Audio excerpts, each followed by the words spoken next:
This is a great time to be a watch collector. There are so many options, brands, styles, sizes, prices. Case in point, these new watches from an entirely new brand. Aera launched the P-1 Pilot and the D-1 Diver just this past February, and I remember both of them catching my attention. They caught my attention because here was a brand I'd never heard of. That part is not unusual, there's plenty I don't know. But here was a brand I'd never heard of that seemed to have two watches which looked a lot more thoughtful than most upstart watch companies. With all due respect, of course. From a distance and from press photos, these watches looked like they weren't trying to mimic an older style or recreate a classic watch like a lot of companies seem to do, again with all due respect. So when these arrived from Aera, I was intrigued. Aera was founded by Jas Minas and Olaf Larsson. I don't know them, you don't know them, but they've been around the watch industry for a while, and maybe that's what makes the difference here. The design, the marketing, even the straps, this all seems really well put together, and we'll get into all that, but first, some facts. This is the P-1 Pilot, 43mm across, 15mm thick, and 49.5mm long. It takes 22mm straps. It has 100 meters of water resistance, and it weighs 127 grams on this suede strap. $1,300 is the price of the P-1 Pilot. And this is the D-1 Diver, 42mm across at the case, 44 at the bezel, which overhangs by 1mm on each side. It's 16mm thick, which includes the sapphire crystal, and 49.5mm long. It also takes 22mm straps, it has 300 meters of water resistance, and it weighs 137 grams on this rubber strap. $1,400 is the price of the D-1 Diver. Both of these watches are made from 904L stainless steel, which is the same kind used by Rolex. This steel is harder to machine, but it's more resistant to corrosion than 316L stainless, and some people say it has a nicer appearance. I don't say that, and I've never seen a 316L watch corrode, so to me, the biggest difference between 316 and 904 is 588. Okay, now, I know you people, or at least I know many of you who comment on my videos, and I'm guessing that when some of you heard me say the dimensions of these watches, you spit out your single origin, naturally processed, light roast, fair trade coffee, and that's too bad because that stuff is expensive. Yes, these are large watches, wide and thick. You're seeing these on my 18cm wrist, just over 7 inches. Hopefully that gives you some perspective. These absolutely work on my wrist, and more than work, I like how these look. As you may know, I like big watches and I cannot lie. You may also know that I like small watches too. I wear watches 25mm across, I wear watches 55mm across. I'm a lover, not a fighter.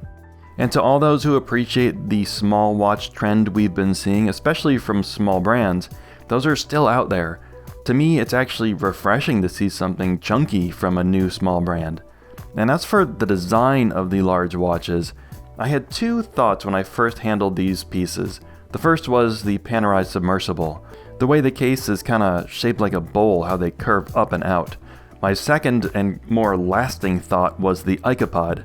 Especially with this rounded crystal and the way the curve of the case and bezel actually flow into the shape of the crystal.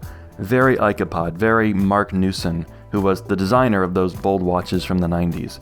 And I think this design similarity is not an accident.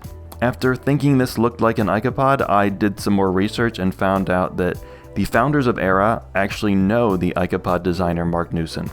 Newson also had some influence on the Apple Watch design, at least according to Johnny Ive.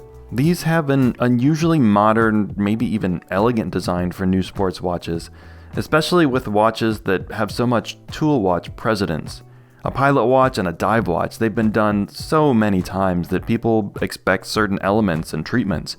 Large Arabic numerals on a pilot watch, you gotta have them. But a dial that curves up at the edges like a bowl, that's a new take. Sword hands, must have. But then a simple ring as the seconds hand counterbalance, that's different.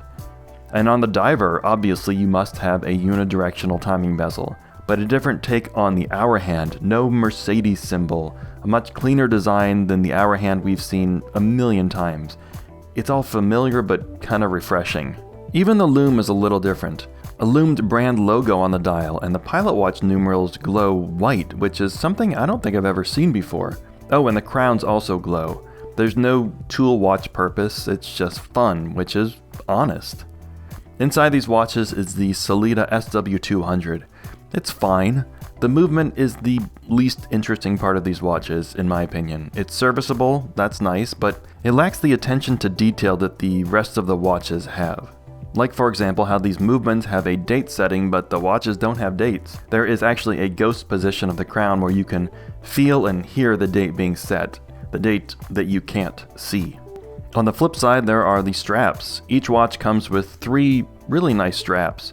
The diver comes with black rubber, a gray suede strap, and then a third strap that a buyer can choose from. The pilot watch comes with the black leather, also gray suede, and again another strap that you can choose from. All the straps feel pretty great. These are the kind of straps you see sold by some brands for $200 or more, so it's interesting that you get 3 with a $1,300 watch. All the straps have quick release spring bars and are of the integrated style. The straps are made for these cases and get rid of the strap gap, that space between the case and the strap. I don't like how the integrated straps look. They feel good, and I understand why people like this style, but I just don't.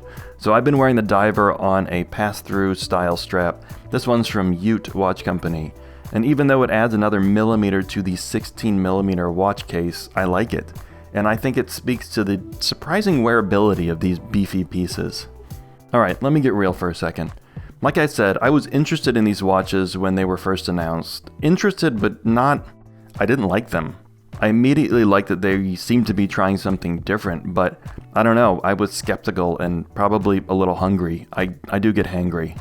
And after a few days of wearing these watches, they have really grown on me. Seeing these designs up close, I'm into them. I've been wearing these a lot. I've got plenty of cool watches to wear, and nobody is making me wear these, but I've been reaching for these Aera watches on most days. For me, they're just different enough to be interesting.